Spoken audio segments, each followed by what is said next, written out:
Είμαστε στη Βόρεια Εύβοια και αυτά είναι τα λουτρά της Εδιψού.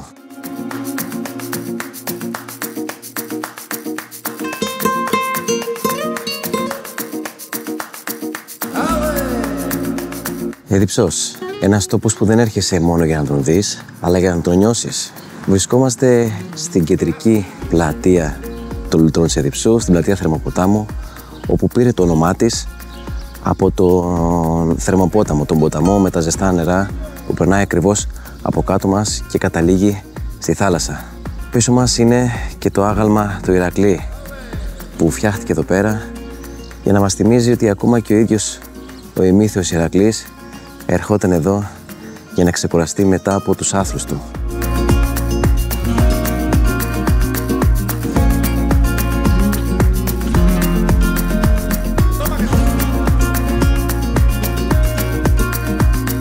Πρώτα απ' όλα θέλω να ξεχάσεις ό,τι ήξερες για τα λουτρά της Εδιψού.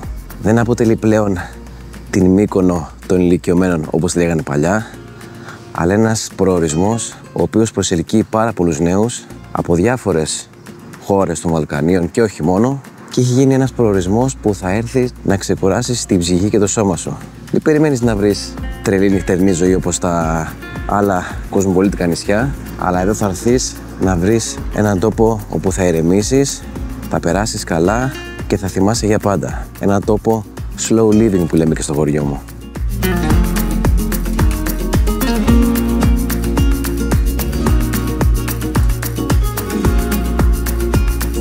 Πίσω μου το εμβληματικό ξενοδοχείο Έγλη που λειτουργήσε το 1890 περίπου και μετά και φιλοξένησε πάρα πολλές σπουδαίες προσωπικότητες όπως ο Ελευθέριος Βενιζέλος και ο Ανδρέας Συγκρός. Από αυτή τη μεριά ήταν και η καφετέρια της Έγλης που λειτουργήσε και σαν εστιατόριο αλλά και σαν καφέ ζαχαροπλαστείο.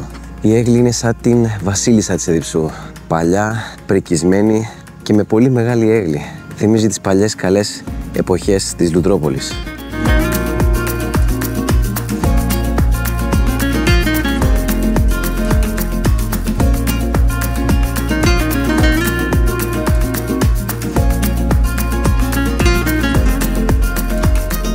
Περπατάμε τώρα στην παραλιακή των λουτρών της Εδιψού, εδώ που μπορείς να βρεις ό,τι μαγαζί θέλεις.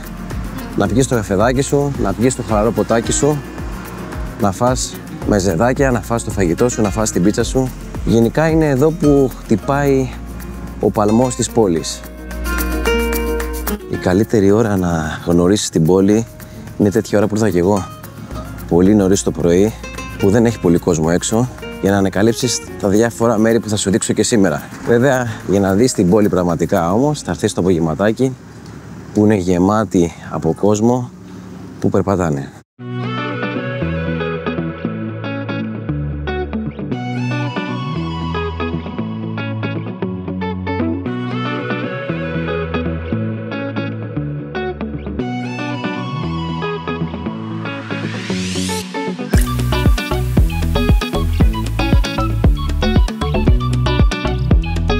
Πίσω μου βρίσκεται το πιο χαρακτηριστικό κτίσμα των λουτρών της Εδιψού, η καφετέρια Κύμα.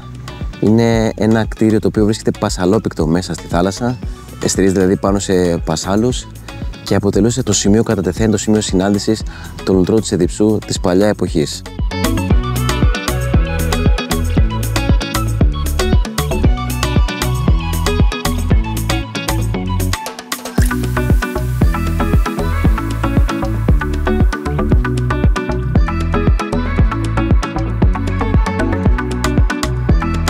Εδώ βρισκόμαστε στον θερινό κινηματογράφο Απόλλων, ο οποίος κατασκευάστηκε περίπου το 1960 και εδώ το καλοκαίρι μπορείς να έρθεις όταν έχει θερινή προβολή, να έρθεις να δεις την ταινία και να νιώσεις λίγο σαν στάρ του 1970.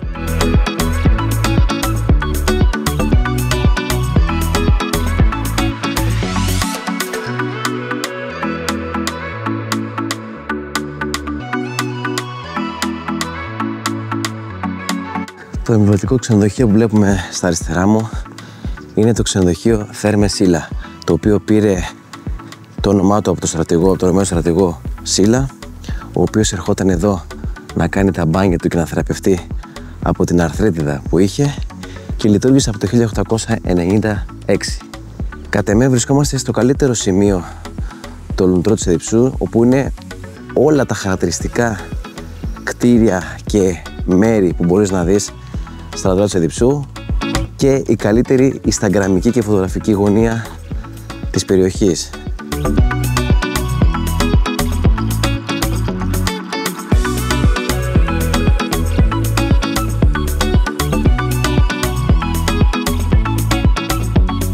Πίσω μας είναι και οι λεγόμενες γούρνες.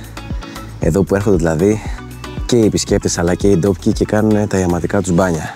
Βέβαια, καλό είναι να μην έρθεις το καλοκαίρι που έχει τόσο κόσμο. Για μας τους ντόπιους, το χειμώνα εδώ είναι ο παράδεισός μας. Ειδικά για μένα που κάνω τις πεζοπορίες και τις ορειβασίες, μετά από κάθε περιπέτεια έρχομαι εδώ και ξεκουράζομαι. Εδώ ερχόταν ο ίδιος ο Ηρακλής.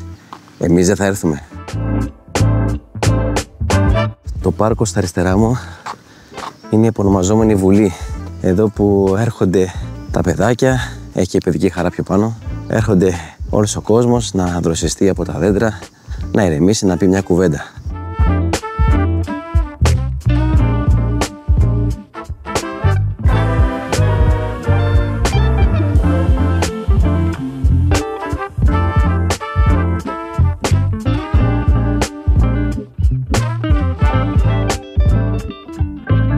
Εδώ βρισκόμαστε πάνω στον λεγόμενο βράχο της Εδιψού. Εδώ το νερό ξεπηδάει από τα έγκατα της γης σε θερμοκρασία 80 βαθμούς και δημιούργησε αυτόν τον βράχο από τα ειζήματα από το Θιάφι που μεταφέρει μαζί του. Ένα θαύμα της φύσης για τη δική μας περιοχή.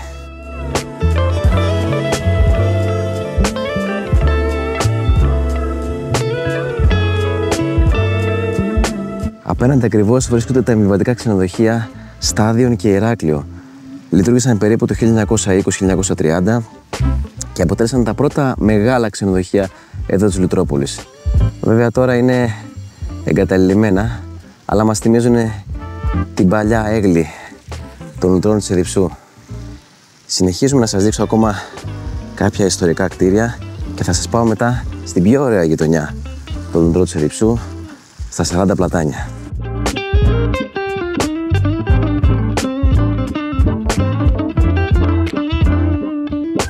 Το κτίριο που βλέπουμε πίσω μου είναι το δημοτικό της περιοχής των Λουτρών της Εδιψού και κατ' εμέ είναι από τα πιο όμορφα δημοτικά σχολεία της Ελλάδας.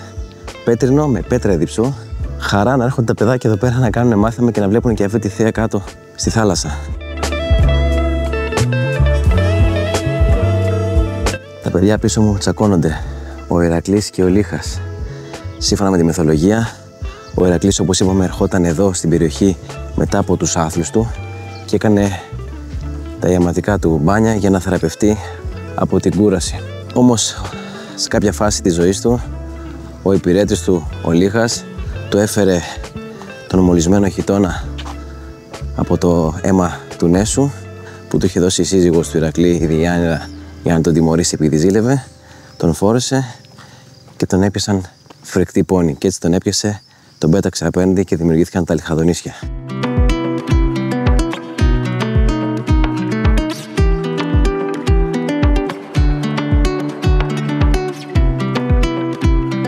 Το μεγάλο αυτό κτίριο είναι το υδροθεραπευτήριο του ΕΟΤ που φτιάχτηκε εδώ για να εξυπηρετεί τους λεόμενους. Ενώ δίπλα ακριβώς υπάρχει το παλιό υδροθεραπευτήριο κατασκευής από τον μηχανικό Τσίλερ, τον Φιλέλληνα, ο οποίος έφτιαξε διάφορα εδώ οικίματα όπως και το Δημαρχείο. Βέβαια, η κατάσταση του κτηρίου είναι σε πολύ άσχημη περίοδο. Ονομαζόταν Άγια Ανάργυρη. Πήρε το όνομά του από την ομώνυμη εκκλησία που είναι ακριβώς από πάνω και θα σας πάω να τη δείτε.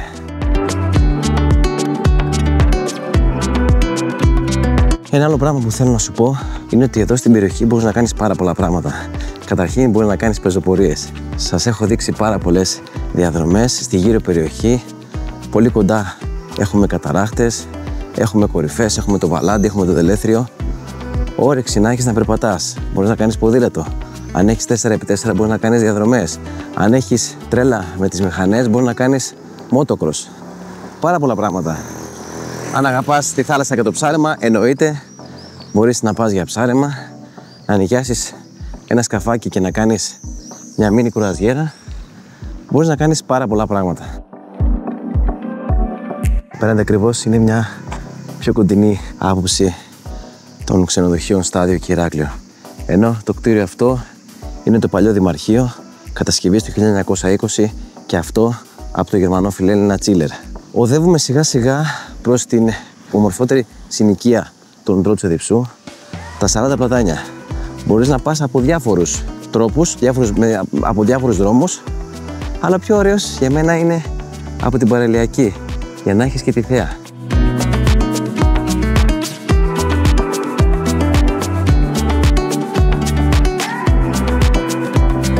Το ξενοδοχείο αυτό είναι το ξενοδοχείο Καστάλια, από τα πρώτα ιδιωτικά ξενοδοχεία εδώ της περιοχής.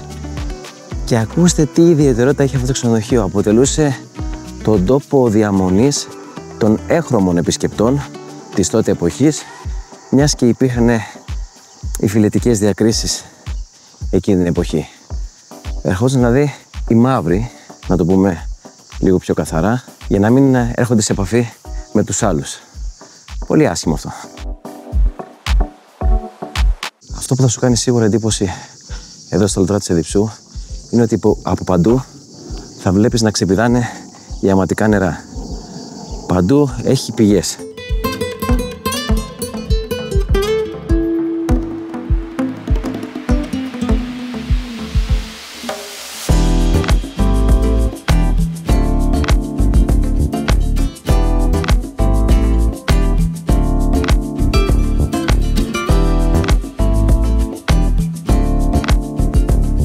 Εδώ βρισκόμαστε και στην παιδική νεανική βιβλιοθήκη της περιοχής και βάζουμε και λίγο περπάτημα, γιατί είναι και πρωί και πρέπει να κάνουμε και την άσκησή μας. Επίσης κάτι πάρα πολύ ωραίο που δεν σας έχω πει είναι ότι στην πάνω γειτονιά, όπως πηγαίνουμε για τα 40 πλατάνια, θα βρούμε και πάρα πολύ ωραίες γωνιές με σκαλοπάτια. Για τους φίλους φωτογράφους είναι ιδανικό μέρος για φωτογραφία. Μπροστά μου ακριβώς βρίσκεται το ξενοδοχείο Επιγέ. Αποτέλεσε το κέντρο λουτοθεραπείας αναπήρων πολέμου. Χαρακτηριστική είναι η μαρμάρινη είσοδο και πρόσωψη. Γενικά μπήκαμε στην περιοχή στη συνοικία 40 πλατάνια, όπου εδώ θα βρεις τα πιο εμβληματικά κτίρια. Είναι μια χρονομηχανή που θα νομίζεις ότι μπαίνεις στη δεκαετία της Μεγάλης Έγκλης του 1970-1960, της ωραίας εποχής των Λουτροπόλεων.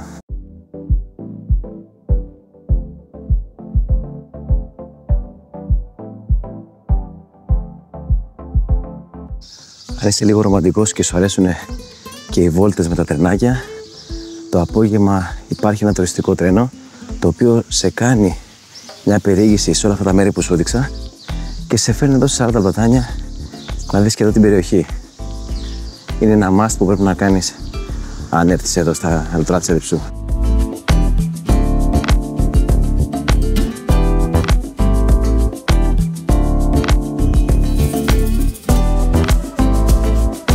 Φτάσαμε στα 40 πλατάνια. Η διαφορά της θερμοκρασίας είναι αισθητή, τουλάχιστον 5 βαθμούς κάτω από τη δροσιά από τα πλατάνια. Πήρε το όνομά του εδώ η περιοχή από τα πολλά πλατάνια, 40 στον αριθμό, που φυτεύτηκαν περίπου την αρχή του 20ου αιώνα.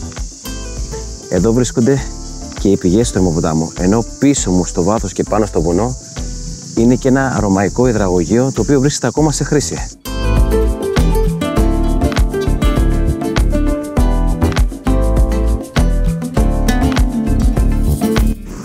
Βρισκόμαστε ακριβώς στις πηγές του Θερμοποτάμου, εδώ που το νερό βγαίνει από τα έγκατα της γης σε θερμοκρασία πάνω από 80 βαθμούς και ξεχυλίζει προς τα κάτω δημιουργώντας τον Θερμοπόταμο. Ακριβώς απέναντι υπάρχει μια μικρή σπηλιά όπου παλιά έβγαινε πόσιμο νερό και το βάζανε σε μπουχαλάκια και το πουλάγανε σαν ιαματικό, σαν ευεργετικό νερό.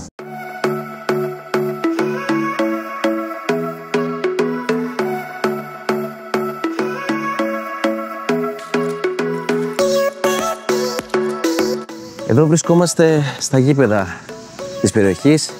Γήπεδο μπάσκετ, γήπεδο ποδοσφαίρου, αλλά γήπεδο και τένις. Γι' αυτό λοιπόν, αν έχεις έρθει εδώ για διακοπές και ασχολείσαι με αυτά τα αθλήματα, σίγουρα θα μπορέσεις να κάνεις την προπόνησή σου. Μπορεί να φέρεις τα παιδάκια σου εδώ πέρα, να παίξουνε ανέμελα και ξένιαστα. Αφού φύγαμε από το 40 Πλατάνια, θα κατέβουμε πάλι προς τα κάτω, προς το κέντρο, όπου θέλω να σε πάω στη σπηλιά του Σίλα.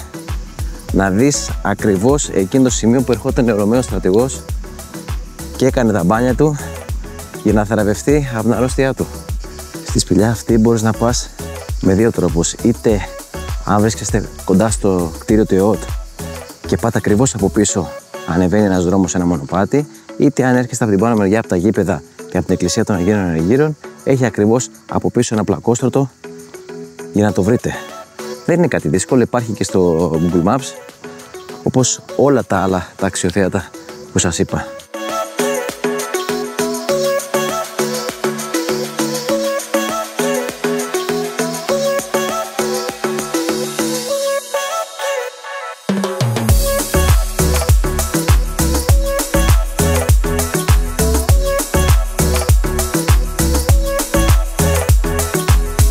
Βρισκόμαστε λοιπόν μέσα στη σπηλιά του Σίλα.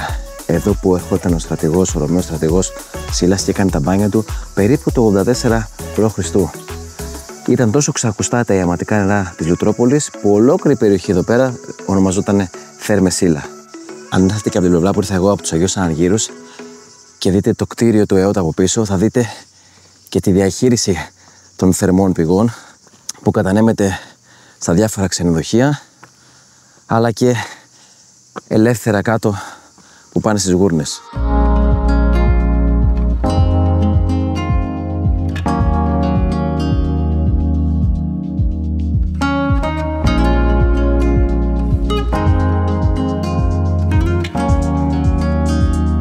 Εδώ βρισκόμαστε στους Αγίους Αναργύρους. Είναι μία από τις δύο μεγαλύτερες εκκλησίες εδώ της περιοχής.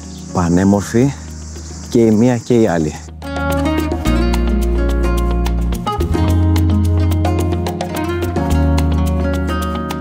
Είδατε πόσο όμορφη είναι μέσα και πόσο χαρακτηριστική είναι η οροφή της, ζωγραφισμένη. Πάμε, συνεχίζουμε.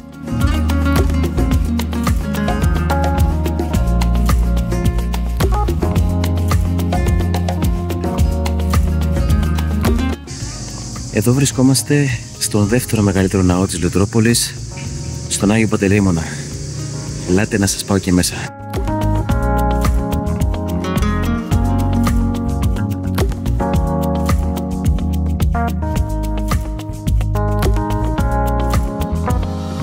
Και κάπου εδώ θα τελειώσει η βόλτα μας, όχι γιατί δεν έχει κάτι άλλο να δεις, αλλά για να έχεις ένα λόγο παραπάνω να έρθεις, να ξαναεπιστρέψεις και να ανακαλύψεις μόνος σου τα λουτρά της Ερυψού και γενικά τη Βόρεια Εύβοια. Αν σου άρεσε το βίντεο, κάνε μια εγγραφή στο κανάλι μας στο YouTube, μια κοινοποίηση, ένα like, άφησε μας τα σχόλιά σου για να έρχεσαι και εσύ μαζί μας στα ταξίδια που κάνουμε στα βουνά της Βόρειας Εύβοιας, στα βουνά της Ελλάδας, αλλά και στα διάφορα πανέμορφα μέρη και της Βόρειας Εύβοιας αλλά και της υπόλοιπης Ελλάδας. Μέχρι την επόμενη φορά, να είστε καλά και πάντα ψηλά.